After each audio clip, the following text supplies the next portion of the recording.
नमस्कार दोस्तों, CBSE class 10th Hindi course B नामक पाठ्य पुस्तक से एनसीईआरटी सॉल्यूशंस अर्थात क्वेश्चन आंसर्स हैं आपके स्पर्श नामक पाठ्य पुस्तक से, जो कि प्रेमचंद जी का पहला टॉपिक है गद्य भाव से स्पर्श नामक पाठ्य पुस्तक में। आइए चलते हैं, सबसे पहले जानते हैं क्वेश्चन नंबर फर्स्ट का आंसर, जिसका कि आंसर आपको 25 से 30 शब्दों के बीच में देना होता है। क्वेश्चन है आपका पहला कि छोटे भाई ने अपनी पढ़ाई का टाइम टेबल बनाते समय क्या क्या सोचा और फिर उसका पालन क्यों नहीं कर पाया। तो छोटे भाई ने बड़े भाई की लताड़ सुनकर अपनी पढ़ाई का टाइम टेबल बनाते समय यह सोचा कि वह मन लगाकर पढ़ाई करेगा और अपने बड़े भाई साहब को शिकायत का कोई मौका ना देगा, परंतु अपने स्वच्छंद स्वभाव के कारण वह अपने ही टाइम टेबल का पालन नहीं कर पाया, क्योंकि पढ़ाई के समय उसे खेल के हर मैदान, हरे हरे मैदान, फुटबॉल, वॉलीबॉल और मित्रों की टोलियां अपनी ओर खींच लेते थे। अगला प्रश्न है, एक दिन जब गुल्ली डंडा खेलने के बाद छोटा भाई बड़े भाई साहब के सामने पहुंचा तो उनकी क्या प्रतिक्रिया हुई।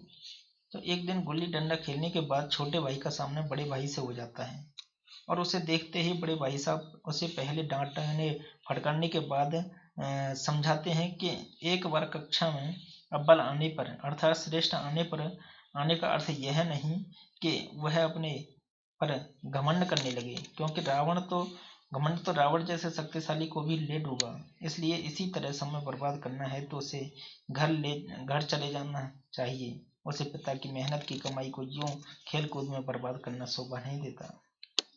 अगला प्रश्न है, बड़े भाई साहब को अपने मन की इच्छाएं क्यों दबानी पड़ती थी।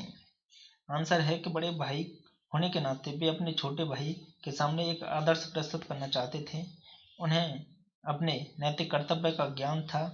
वे अपने किसी भी कार्य द्वारा अपने छोटे भाई के सामने गलत उदाहरण प्रस्तुत नहीं करना चाहते थे, जिससे कि उनके छोटे भाई पर बुरा असर पड़े। इसलिए बड़े भाई साहब को अपने मन की इच्छा दबानी पड़ती थी। वहीं अगला प्रश्न है आपका कि बड़े भाई साहब छोटे भाई को क्या सलाह देते थे और क्यों देते थे। तो बड़े भाई साहब छोटे भाई को पढ़ाई के लिए परिश्रम की सलाह देते थे। उनके अनुसार एक बार कक्षा में अव्वल आने का अर्थ यह नहीं कि हर बार वह अव्वल आए। घमंड और जल्दबाजी न करते हुए उसे अपनी पढ़ाई के नींव की मजबूती की ओर ध्यान देना चाहिए। इसलिए वे छोटे भाई को समय समय पर पढ़ाई के लिए सतत अध्ययन, निरंतर, सतत मीन्स होता है निरंतर अध्ययन, खेल कूद से ध्यान हटाने और तथा मन की इच्छाओं को दबाने आदि की सलाह देते रहते थे। अगला प्रश्न है कि छोटे भाई ने बड़े भाई साहब के नरम व्यवहार का क्या फायदा उठाया। तो बड़े भाई साहब फेल होकर कुछ नरम पड़ गए थे, जिसका छोटे भाई ने गलत फायदा उठाना शुरू कर दिया था। अब छोटे भाई की स्वच्छंदता बढ़ गई। वह पढ़ने लिखने की अपेक्षा सारा ध्यान खेल कूदने में लगाने लगा। उसे लगने लगा कि वह पढ़े या ना पढ़े, परीक्षा में तो पास हो ही जाएगा। उसके मन में अपने बड़े भाई के प्रति आदर और उनसे डरने की भावना कम होती जा रही थी। वह पतंगबाजी और कनकोए उड़ाने में अपना समय गंवाने लगा था। वहीं अगले प्रश्न की अगर बात करें तो बड़े भाई की डांट फटकार अगर न मिलती तो क्या छोटा भाई कक्षा में अव्वल आता। अपने विचार प्रकट कीजिए।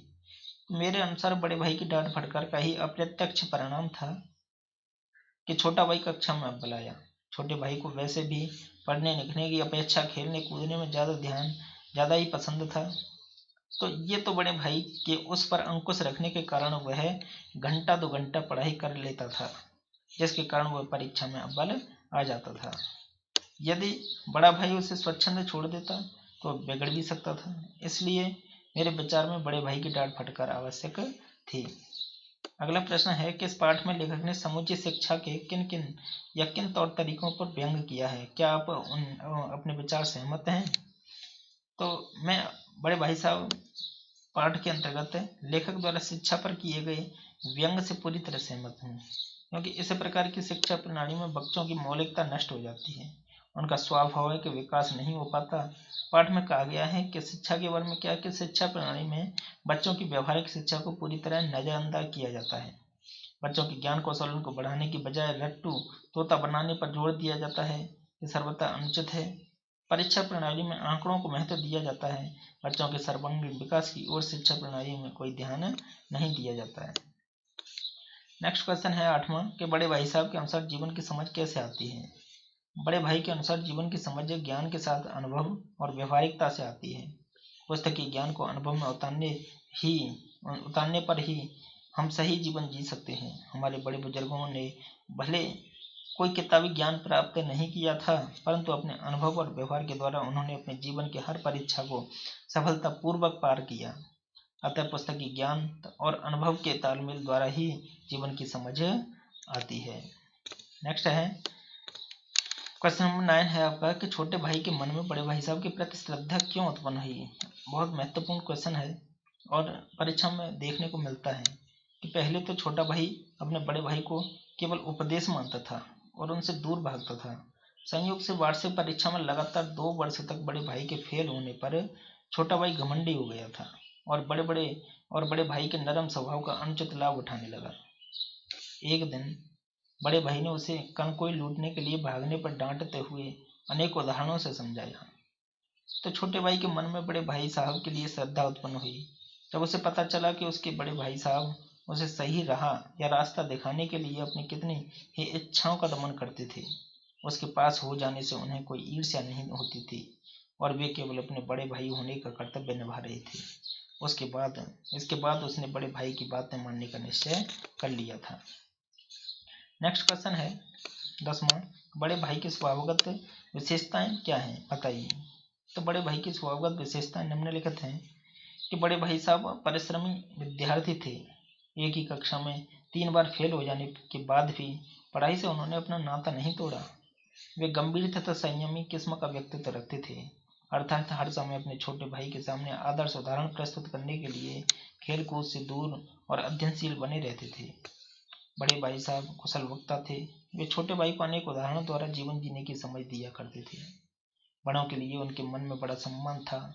वे पैसों की फिजूल खर्ची को उचित नहीं समझते थे। वे अक्सर छोटे भाई को माता पिता के पैसों की पढ़ाई के अलावा खेल कूद में गंवाने पर डांट लगाते थे। वे मेहनती होते हुए भी अपनी कुशलता का प्रदर्शन नहीं कर पाते, इसलिए वे परीक्षा में फेल हो जाते। अगला प्रश्न है 11वां कि बड़े भाई साहब ने जिंदगी के अनुभव और किताबी ज्ञान में से किसे और क्यों महत्वपूर्ण माना। क्वेश्चन बहुत महत्वपूर्ण है आपका कि बड़े भाई साहब जिंदगी के अनुभव को किताबी ज्ञान से अधिक महत्वपूर्ण समझते थे। उनके अनुसार किताबी ज्ञान तो कोई भी प्राप्त कर सकता है, परंतु असली ज्ञान तो अनुभव से ही प्राप्त होता है कि हमने कितने जीवन मूल्यों को समझा, जीवन की सार्थकता, जीवन का उद्देश्य, सामाजिक कर्तव्यों के प्रति जागरूकता की समझ को हासिल किया। अतः हमारा अनुभव जितना विशाल होगा उतना ही हमारा जीवन सुंदर और सरल होगा। नेक्स्ट क्वेश्चन है पाठ बताइए कि पाठ के किन अंशों से पता चलता है कि छोटे भाई अपने भाई साहब का आदर करता था। तो मैं भाई साहब का अदब करता था और उनकी नज़र बचाकर कनकोई उड़ाते था। माजा देना, कंडे बांधना, पतंग टूर्नामेंट की तैयारियां करना आदि ये सब गुप्त रूप से हल हो जाती थी। अगला प्रश्न है कि निम्नलिखित का आशय स्पष्ट कीजिए कि इम्तिहास पास कर लेना कोई चीज नहीं, असल चीज है बुद्धि का विकास। यह पंक्ति बड़े भाई साहब पाठ से ली गई है जिसके लेखक श्री प्रेमचंद हैं और इस पंक्ति का आशय यह है कि केवल परीक्षा पास कर लेने से आप जीवन में सफलता प्राप्त कर ही लेंगे यह जरूरी नहीं है। असल ज्ञान तो बुद्धि के सही विकास से होता है और बुद्धि का सही विकास अनुभव और व्यवहार से होता है, जिससे जीवन को पूर्णता प्राप्त होती है। यह भी आप बात जो है ये अच्छी बातें जो प्रेमचंद जी द्वारा कही गई हैं जो आप अपने जीवन में भी उतार सकते हैं। नेक्स्ट क्वेश्चन की अगर बात करें तो फिर भी जैसे मौत और विपत्ति के बीच भी आदमी मोह और माया के बंधन में जकड़ा रहता है, तो मैं फटकार और घुड़कियां खाकर भी खेल कूद का तिरस्कार न कर सकता था। तो इस पंक्ति का आशय यह है कि जिस प्रकार मनुष्य किसी भी परिस्थिति में अपनी मोह माया को त्याग नहीं सकता, ठीक उसी प्रकार छोटा भाई भी अपने खेल कूद का त्याग नहीं कर पा रहा था। नेक्स्ट क्वेश्चन है बुनियादी पुख्ता ना हो तो मकान कैसे पायदार बने। इस पंक्ति का आशय यह है कि जिस प्रकार मकान को मजबूती प्रदान करने के लिए उसकी नींव को मजबूत बनाते हैं, तो ठीक उसी प्रकार मनुष्य के जीवन को सफल बनाने के लिए शिक्षा रूपी नींव की मजबूती आवश्यक है। 16वां क्वेश्चन कर लेते हैं कि आंखें आसमान की ओर थीं और मन उस आकाशगामी पथिक की ओर। पथिक मीन्स होता है राहगीर। रास्ता चलने वाला, जो मंद गति से झूमता पतन की ओर चला आ रहा था, मानो कोई आत्मा स्वर्ग से निकलकर विरक्त मन से नए संस्कार ग्रहण करने जा रही हो। इस पंक्ति का आशय यह है कि लेखक की नजर केवल और केवल आसमान के नीचे आती हुई पतंग पर थी। वह इस समय दुनिया जहान से बेखबर अपनी ही दुनिया में खोया हुआ था। कौन? तो नेक्स्ट है कि बताइए पाठ के किन अंशों से पता चलता है कि भाई साहब को जिंदगी का अच्छा अनुभव है। मैं तुमसे 5 साल बड़ा हूँ और हमेशा रहूंगा। मुझे जिंदगी के जो तजुर्बा, जो अनुभव है, उससे तुम उसकी बराबरी नहीं कर सकते हो। ये पंक्तियां हैं। वहीं क्वेश्चन नंबर 18 कर लेते हैं कि बताइए पाठ के किन अंशों से पता चलता है कि भाई साहब के भीतर भी एक बच्चा है। तो संयोग से उसी वक्त एक कटा हुआ कनकौआ हमारे ऊपर से गुजरा। उसकी डोर लटक रही थी, है ना। लड़कों का एक गोल पीछे पीछे दौड़ा चला रहा था। भाई साहब लंबे हैं ही, उछलकर उसकी डोर पकड़ ली और बेतासा हॉस्टल की तरफ दौड़े। मैं पीछे पीछे दौड़ रहा था। तो इन बातों से पता चलता है कि भाई साहब के भीतर भी एक बच्चा है। नेक्स्ट क्वेश्चन है 19वां। तो बताइए पाठ के किन अंशों से पता चलता है कि भाई साहब छोटे भाई का भला चाहते हैं। तो भाईजान यह गरूर दिल से निकाल डालो कि तुम मेरे समीप आ गए हो और स्वतंत्र हो। मेरे रहते तुम बेराह न चलने पाओगे। अगर तुम यो न मानोगे तो मैं थप्पड़ दिखाकर इसका प्रयोग भी दिखा सकता हूँ। मैं जानता हूँ कि तुम्हें बातें जहर लग रही होंगी, जहर। वहीं अगले प्रश्न की अगर बात करें कि कथानायक की रुचि किन कार्यों में थी। कथानायक की रुचि खेलकूद, मैदान की सुखद हरियाली, कनकोई उड़ाने, कंकरियां उछालने, कागज की तिल्लियां बनाकर उड़ाने, चार दीवारी पर चढ़कर ऊपर नीचे कूदने, फाटक पर सवार होकर मोटर गाड़ी का आनंद तथा मित्रों के साथ बाहर फुटबॉल और वॉलीबॉल खेलने में थी। अगले प्रश्न की बात कर लेते हैं कि बड़े भाई साहब छोटे भाई साहब से हर समय पहला सवाल क्या पूछते थे। तो बड़े भाई साहब छोटे भाई से हर समय पहला सवाल पूछते कहाँ थे। नेक्स्ट क्वेश्चन है कि दूसरी बार पास होने पर छोटे भाई के व्यवहार में क्या परिवर्तन आया। तो दूसरी बार पास होने पर छोटे भाई के व्यवहार में यह परिवर्तन आया कि वह पहले की अपेक्षा कुछ ज़्यादा ही स्वच्छंद और मनमानी करने वाला बन गया था। वह स्वयं को तकदीर का बली समझने लगा था। क्वेश्चन नंबर 23 कर लेते हैं। बहुत ज़्यादा प्रश्न इसमें दिए हुए हैं। सोच रहे होंगे कि इतने ज़्यादा प्रश्न कैसे करेंगे। तो इतने ज़्यादा प्रश्न आप कर सकते हैं अपने विवेक बुद्धि के अनुसार, सोच समझ करके। पाठ में ज़्यादातर क्वेश्चन आंसर्स के आंसर एक ही जैसे निकलते हैं, ठीक है। तो आप अपनी समझ से भी आंसर लिख सकते हैं।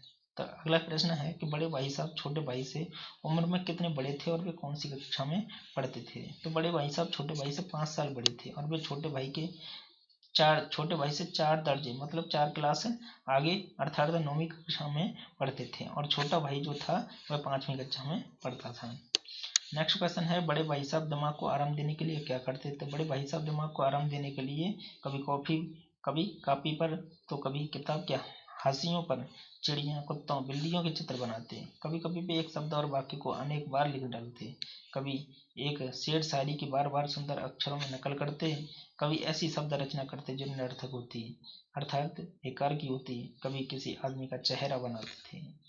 वहीं भाषा अध्ययन से कुछ प्रश्न बात कर लेते हैं कि नसीहत में होता है मशवरा देना, सलाह देना, सीख देना।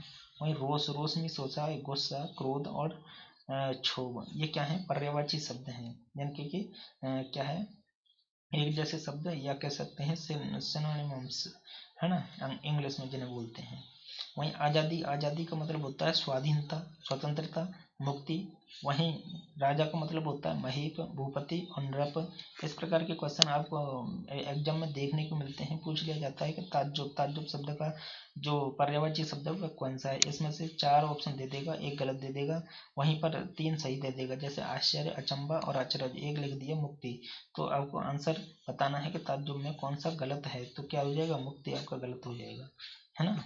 उसी प्रकार से नेक्स्ट क्वेश्चन नंबर 26 है कि प्रेमचंद की भाषा बहुत पैनी और मुहावरेदार है, इसलिए इनकी कहानियां रोचक और प्रभावपूर्ण होती हैं। इस कहानी में आप देखेंगे कि हर अनुच्छेद में 2-3 मुहावरों का प्रयोग किया गया है। जैसे इन मुहावरों को देखिए और ध्यान से पढ़िए। क्या है मुहावरे कि मेरा जी पढ़ने में बिल्कुल न लगता था, 1 घंटा भी किताब लेकर बैठना पहाड़ था, है ना। इसी प्रकार के भाई साहब उपदेश की कला में निपुण थे। ऐसी ऐसी लगती बातें कहते, ऐसे ऐसे सूक्ति बाण चलाते कि मेरे जिगर के टुकड़े टुकड़े हो जाते, हिम्मत टूट जाती। वह जानलेवा टाइम टेबल तो इन मुहावरों के अर्थ देखने से पता चलता है कि अन्य मुहावरे भी हैं, जैसे मुहावरा और वाक्य दिया हुआ है यहाँ पर, है ना। वाक्य में प्रयोग आपको क्वेश्चन आंसर्स में बनते हैं क्या, क्वेश्चन दे दिया जाएगा कि इस मुहावरे का वाक्य में प्रयोग कीजिए कि सिर पर नंगी तलवार लटकना। तो इसका वाक्य में प्रयोग कैसे करेंगे, एक वाक्य बनाना है जिसमें कि ये मुहावरा भी आएगा, है ना। तो उधार लेने के कारण रोहन के सिर पर हमेशा साहूकार की नंगी तलवार लटकती रहती है, ऐसे। उसी प्रकार दूसरा है आड़े हाथों लेना। तो पिता ने राम की गलती पर उसे आड़े हाथों लिया। अंधे के हाथ बटेर लगना, कम पढ़े लिखे रमेश को इतनी अच्छी नौकरी का लगना जैसे अंधे के हाथ बटेर लगना, है ना। लोहे के चने चबाना। तो आजकल के प्रतियोगिता के वातावरण में प्रथम श्रेणी में परीक्षा उत्तीर्ण करना लोहे के चने चबाने के समान है। वहीं दांतों पीसना, दांतों पसीना आना। तो गणित के इन सवालों ने मेरे दांतों तले क्या है कि मेरे दांतों पसीने निकाल दिए, अर्थात बहुत कठिन कार्य। ऐरा गहरा नत्थु हेरा। अब तो यही बात हो गई कि कोई भी ऐरा गहरा आएगा और उपदेश देने लगेगा। वहीं कुछ तत्सम और तद्भव शब्द भी दिए गए हैं, जैसे कि आप देख सकते हैं कि तत्सम शब्द जो संस्कृत के समान होते हैं, जैसे ज्येष्ठा, सुक्तिवान, आधिपत्य, विद्वान। तो इन शब्दों का प्रयोग क्या है, संस्कृत में भी होता है। तो उसी प्रकार से संस्कृत से जब हिंदी में आए तो वह तद्भव रूप धारण कर लिया उन्होंने। वहीं देशज शब्द जो होते हैं, जैसे विद्वान, पन्ना, है ना, उसी प्रकार देशज शब्द जो होते हैं अपने देश में ही जो बना लिए गए वो होते हैं देशज शब्द, जैसे गुड़कियाँ, जानलेवा, मेला तमाशा आदि। वहीं आगत मीन्स आए हुए, विदेशों से आए हुए, जैसे तालीम, जल्दबाजी, स्पेशल, पुख्ता, स्कीम, टाइम टेबल, है ना। टाइम टेबल इंग्लिश भाषा का शब्द है, तालीम उर्दू भाषा का शब्द है। इसी प्रकार से ये शब्द जो हैं क्या है, विदेशी भाषाओं से आए तो ये विदेशी हो गए। उसी प्रकार से जमात, हर्फ, मसलन, हसिया, है ना, फटकार, आँख फोड़, कौन से शब्द हैं, देशज। वहीं भाई साहब तद्भव शब्द है, भाई साहब कैसा है, तद्भव। प्रातःकाल, निपुण, अवहेलना कैसा शब्द है, तत्सम। इसी प्रकार से क्रियाएं मुख्यतः दो प्रकार की होती हैं, जैसे सकर्मक और अकर्मक, है ना। सकर्मक क्रिया क्या होती है कि वाक्य में जिस क्रिया के प्रयोग से कर्म की अपेक्षा रहती है उसे सकर्मक क्रिया कहते हैं। जैसे शीला ने सेब खाया, क्या खाया, सेब खाया। तो इसकी क्रिया कैसी हुई, सकर्मक, कर्म के साथ। कर्म क्या है इसमें, सेब, क्या खाया, सेब, है ना। मोहन पानी पी रहा है, क्या पी रहा है, पानी। तो कर्म क्या हुआ इसमें, पानी। वहीं अकर्मक क्रिया क्या होती है कि वाक्य में जिस क्रिया के प्रयोग में कर्म की अपेक्षा नहीं होती वह हम अकर्मक क्रिया कहते हैं। जैसे शीला हंसती है, शीला हंसती है, इसमें कर्म नहीं दिया है। बच्चा रो रहा है, बच्चा रो रहा है, तो इसमें क्रिया नहीं हो वह अकर्मक, जिसमें क्रिया हो वह सकर्मक। तो आप नीचे देखिए जो वाक्य हैं उनमें भी देखो, उन्होंने वही हाथ पकड़ लिया, तो कैसी क्रिया है, सकर्मक। उन्होंने वही हाथ पकड़ लिया, जिसमें कर्म दिख जाए वह सकर्मक, जिसमें कर्म ना दिखे वह अकर्मक। इसी प्रकार से प्रत्यय जो हैं, प्रत्यय लगाकर शब्द जो बनाते हैं, जैसे विचार शब्द है तो इसमें प्रत्यय जो होते हैं, प्रत्यय पीछे लगाते हैं, उपसर्ग क्या लगाते हैं, आगे लगाते हैं। तो प्रत्यय विचार शब्द है, जैसे विचार से क्या बना, वैचारिक, इसमें पीछे एक प्रत्यय लगा दिया तो क्या बन गया, वैचारिक। वहीं इतिहास से क्या बना, ऐतिहासिक, इसमें भी एक लगा दिए। संसार से क्या बना, सांसारिक। दिन से, दैनिक। नीति से, नैतिक। प्रयोग से, प्रायोगिक। अधिकार से, आधिकारिक, है ना। एक प्रत्यय का प्रयोग इसमें किया गया है। आई होप दोस्तों यह वीडियो आपको बहुत ही ज़्यादा पसंद आई होगी, साथ ही साथ बहुत लंबी वीडियो होगी इसलिए सॉरी। तो वीडियो को पसंद आई हो तो लाइक करें, चैनल को सब्सक्राइब करें अपने मित्रों के साथ। धन्यवाद।